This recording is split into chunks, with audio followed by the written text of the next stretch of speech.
আসিফ মাহমুদ সজীব বলেছে যে সেনা প্রধান চাননি যে প্রফেসর ইউনূস প্রধান উপদেষ্টা হোক।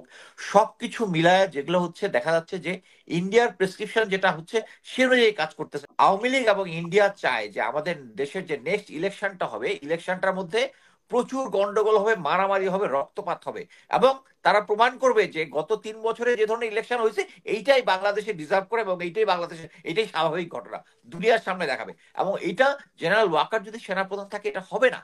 আমি বারবার বলতেছি, আবারও বলতেছি, উনি অনেক পরিবর্তন করেছেন অলরেডি। শেখ হাসিনাকে দিল্লি থেকে সরায় নেওয়া হয়েছে। আমি গত রাতে গত রাতে না, সেহরির টাইমে আমি ইনফরমেশন পেয়েছি যে তারা এখন কলকাতায় আছে, সমস্ত আওয়ামী লীগের যে সিনিয়র লিডারশিপ এখন কলকাতায় আছে।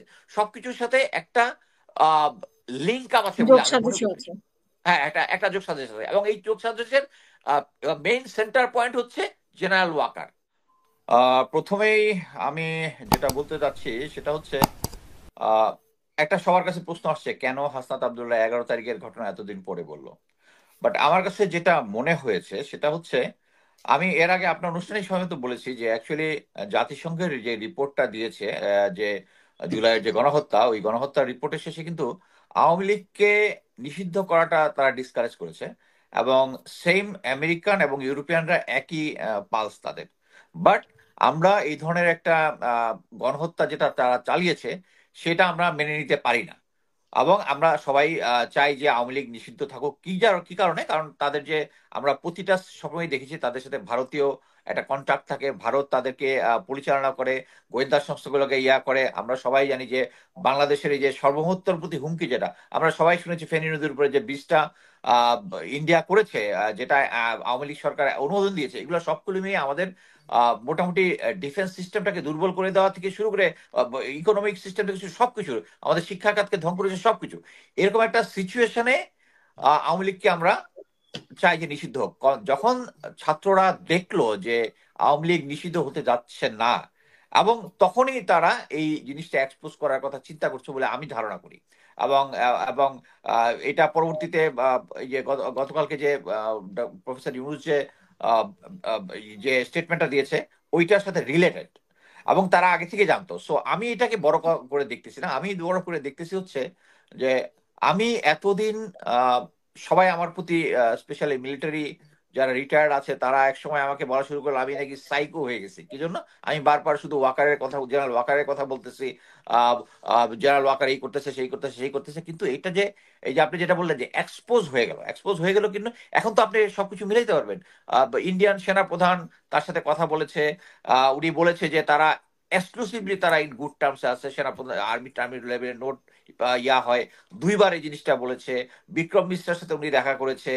আহ, এই যে আসিফ মাহমুদ সজীব বলেছে যে সেনা প্রধান চাননি যে প্রফেসর ইউনূস প্রধান উপদেষ্টা হোক। সবকিছু মিলায় যেগুলো হচ্ছে দেখা যাচ্ছে যে ইন্ডিয়ার প্রেসক্রিপশন যেটা হচ্ছে সে অনুযায়ী কাজ করতেছে। এবং আমি বারবার বলে আসতেছি যে এই যে দেশের মধ্যে যে অরাজকতাটা হচ্ছে, এই জিনিসটা আখতারুজ্জামান স্যার আরো ভালো বলতে পারবেন যে আমরা সেনাবাহিনীতে যতবার ম্যাজিস্ট্রেসি পাওয়ার ছাড়াই ডিউটি করেছি, এতে আমরা যদি কোনো জায়গায় কোনো গন্ডগোল হইতো, যদি যাইতাম, পাবলিক হয়ে যেত, সেনাবাহিনীর প্রতি সে রেসপেক্টটা ছিল। কিন্তু এখন আমরা দেখতেছি যে ম্যাজিস্ট্রেসি পাওয়ার সেনাবাহিনীর কাছে থাকা সহ দিস দা গোল্ডেন টাইম। আমি বলবো আমার চাকরি জীবনে আমি পাই নাই যে সেনাবাহিনীর ম্যাজিস্ট্রেসি পাওয়ার সহ তারা গ্রাউন্ডে আছে। এর কারণটা হচ্ছে আমি বারবার বলেছি, প্রতিটা ইয়াতে লাস্ট 5-6 মাস ধরেই বলেছি যে গ্রাউন্ডে যে সমস্ত জুনিয়র অফিসাররা কাজ করতেছে তার কাছে ইনফরমেশন আসলেও তাদেরকে তাদের সিনিয়ররা অপারেশন করতে, লঞ্চ করতে দেয় না। বলে যে না, থামো, আরো ইনফরমেশন নাও। এইভাবে কন্টিনিউয়াস এই বাধাটা দিচ্ছে কে? জেনারেল ওয়াকার দিচ্ছে। এবং এটা আজকে এক্সপোজ হয়েছে এই কি বলে এই 2জন ছাত্র নেতার স্টেটমেন্টের মাধ্যমে। হ্যাঁ, হ্যাঁ। সো এখন এই মুহূর্তে আমরা আমাদের একটা আওয়াজই তোলা উচিত। এবং আমি বলেছি যে আওয়ামী লীগ এবং ইন্ডিয়া চায় যে আমাদের দেশের যে নেক্সট ইলেকশনটা হবে, ইলেকশনটার মধ্যে প্রচুর গন্ডগোল হবে, মারামারি হবে, রক্তপাত হবে, এবং তারা প্রমাণ করবে যে গত 3 বছরে যে ধরনের ইলেকশন হয়েছে এইটাই বাংলাদেশে ডিজার্ভ করে এবং এইটাই বাংলাদেশে এটাই স্বাভাবিক ঘটনা দুনিয়ার সামনে দেখাবে। এবং এটা জেনারেল ওয়াকার যদি সেনাপ্রধান থাকে এটা হবে না। আমি বারবার বলতেছি, আবারও বলতেছি, উনি অনেক পরিবর্তন করেছেন, অনেক অফিসারের নামে পরিবর্তন, কিন্তু 9 ডিবের জিওসি পরিবর্তন করেননি। এবং আপনাকে বলতে পারি যে এই সিচুয়েশন হওয়ার পর 9 ডিবের কিছু সিলেক্টেড গ্রুপকে তারা পাঠিয়েছে হচ্ছে ইয়াতে আহ, আহ, জাতীয় জাতীয় মসজিদে ওখানে, জাতীয় বাইতুল মোকাররম ওখানে পাঠিয়েছে 9 ডিবের কিছু সিলেক্টেড ইয়াকে, যারা তাদের মানে জেনারেল ওয়াকারের কন্ট্রোল অনুযায়ী কাজ করতে পারবে। উনি ডিজিবিজিকে সরান নাই। ওই সময়ে যে লেফটেন্যান্ট কর্নেল রেদওয়ান যে সিভিলের দিকে গুলি করেছিল, সেই কমান্ডার ওখানে আছে। সেই লেফটেন্যান্ট কর্নেল রেদওয়ানকে মানে মানুষ হত্যার দায়ে 6 মাসের সিনিয়রিটি ডাউন করা হয়েছে এবং কঠোর ভৎসনা প্রদান করা হয়েছে। সো এটা যে ভারতীয় প্রেসক্রিপশনে চলতেছে, এটা আজকে সবার কাছে ক্লিয়ার।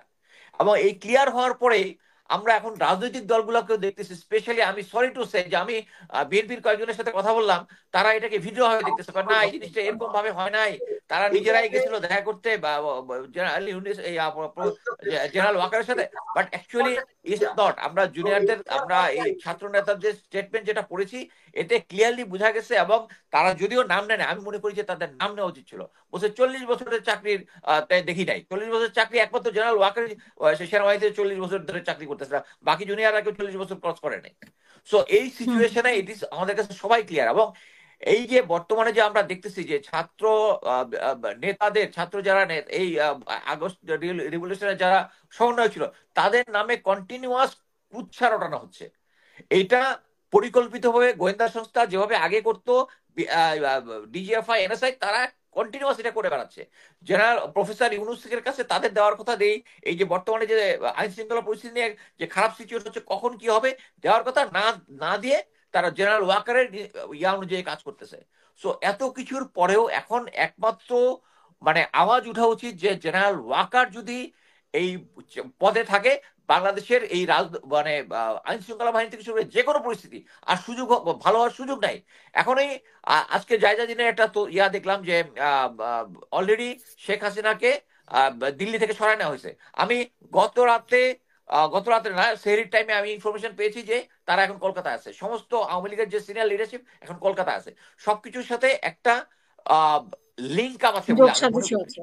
হ্যাঁ, একটা একটা যোগ সাজেশ আছে, এবং এই যোগ সাজেশের মেইন সেন্টার পয়েন্ট হচ্ছে জেনারেল ওয়াকার। এবং জেনারেল ওয়াকারকে যদি না সরানো হয়, বা এটা আমি বারবার বলেছি, এতদিন ধরে বলেছি, এখনো এটা প্রুভড হওয়ার পরেও যে এখন এত কিছু প্রুভ হওয়ার পর কাদের কাছে এই জিনিসটা প্রুভ হয় না, এটা আমার কাছে খুব অবাক লাগতেছে। আমি যখনই দেই আমাদের মিলিটারি যারা স্পেশালি সার্ভিং অফিসার, যারা সেনাবাহিনীর বিভিন্ন সংস্থাতে চাকরি করে, তারা এখনো ওয়াকারের গুণগান গেয়ে যাচ্ছে। সো আমি মনে করি যে জেনারেল ওয়াকার যদি না যায়, এর আগ পর্যন্ত বাংলাদেশের মানে আর ফরওয়ার্ড হইতে পারবে না, এবং ইন্ডিয়ার এই হেজিমনি থেকে আমরা মুক্ত হইতে পারবো না। আপাতত এখানে শেষ করছি, আপনি ধন্যবাদ। আপনি যেটা বলছেন যে এনসিপির মানে ছাত্রদের পক্ষে মানে বিপক্ষে ছড়ানো হচ্ছে, গুজব ছড়ানো হচ্ছে, জি। কিন্তু এনসিপির এগুলো তো আমরা দেখতে পাচ্ছি যে ওদের প্রমাণ সহ সোশ্যাল মিডিয়ায় আসছে, মিডিয়াতে আসছে না। তো এটাকে আমরা গুজব কেন বলবো, বা আমি এটাকে আমি আমি আমি গুজব বলবো এই কারণে যে এই জিনিসটার কোনো অফিসিয়াল মানে অফিসিয়ালি কেউ বলতেছে না যে অফিসিয়ালি যে আমি একটা আসিফের সাইন করা যে এটা চিঠি দিচ্ছি, এটা সম্বন্ধে কি আসিফের স্টেটমেন্ট নেওয়া হয়েছে? আমি জানি না নেওয়া হয়েছে কি, যে এই এটা তার কিনা নেওয়া হয়েছে। আমার মনে হয় আমি কোথাও দেখি নেওয়া নাই। হয়নি, কিন্তু ওদের তো এরকম অনেক কিছুই আসতেছে না না, আমাদের আমি আমি পার্সোনালি, বলতে আমাদের চাচ্ছি কাছেও আসে। একটা, আমি মানে একজন প্রাক্তন গোয়েন্দা হিসেবে মানে I am train to make fake documents. আমার ওই ট্রেনিং আছে, এবং প্রত্যেকটা গোয়েন্দা সংস্থার লোকজনের ফেক ডকুমেন্ট তৈরি আছে। এই ফেক ডকুমেন্ট গুলো ইচ্ছা করে বানানো হচ্ছে এবং ছড়াই দেওয়া হচ্ছে তাদেরকে মেলাইন করার জন্য, মেলাইন করার জন্য। এবং মানে এটার আপনি সাথে কি গোয়েন্দা সেক্টর মানে নাই। যারা বলছে মানে আমরা যে সোশ্যাল মিডিয়ায় দেখছি ওদের কোটি কোটি টাকা হয়ে গেছে, এমনকি কয়েকশো কোটি টাকা হয়ে গেছে, এগুলো কি সব ফেক ধরে নিব আমরা?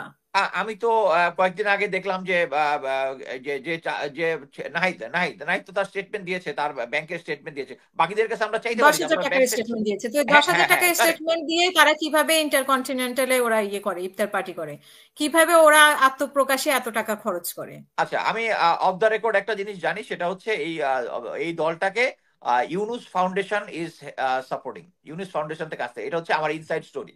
আমি জানি যে এটা ইউনুস ফাউন্ডেশন থেকে, আমি এটা একটা গোয়েন্দা তথ্য আমি রেখে দিলাম যে ইউনুস ফাউন্ডেশন তাদেরকে সাপোর্ট দিচ্ছে। এবং আহ, এখানে আমি মনে করি যে এই সাপোর্ট দেওয়াটা মানে আমি মনে করি যে তাদের একটা নতুন দল করতেছে, নতুন দল করার জন্য সরকারি সাপোর্ট নেওয়ার থেকে আমি মনে করি যে তারা একটা ওপেন করে দিলে, ওপেন যদি করে দেয় যে বিদেশে যেরকম ফান্ড রেজিং হয়, ফান্ড রেজিং তারা করতে পারে। বাট কথা হচ্ছে এখানে একটা তারা যদি একটা জিনিস লঞ্চ করতেছে একটা ভালো রেস্টুরেন্টে হলে এখানে অনেকে স্পন্সর করতে পারে। বাট আমি মনে করি যে যদি এটা ইউনুস ফাউন্ডেশন থেকে করে থাকে, আমি এটা কি কোনো রং কিছু দেখতেছি না। এবং আমাদেরকে এখন যেটা মনে হয় যে এই বর্তমানে যে সিচুয়েশন আছে এখানে এন্টি ইন্ডিয়া হচ্ছে এখন বর্তমানের সেন্টিমেন্ট এবং বর্তমানের পলিটিক্স। এখন যে পলিটিক্স আমাদেরকে এন্টি ইন্ডিয়া থেকে দূরে সরায় নিবে, আমি তাদেরকে সাপোর্ট করতে পারি না। এবং আমি মনে করি যে বর্তমানে আমি দেখলাম কয়েকদিন আগে জামাত ইসলামীরও ভারতের এগেনস্টে স্টেটমেন্ট দিয়েছে যে Awami League chapter is close, I support it.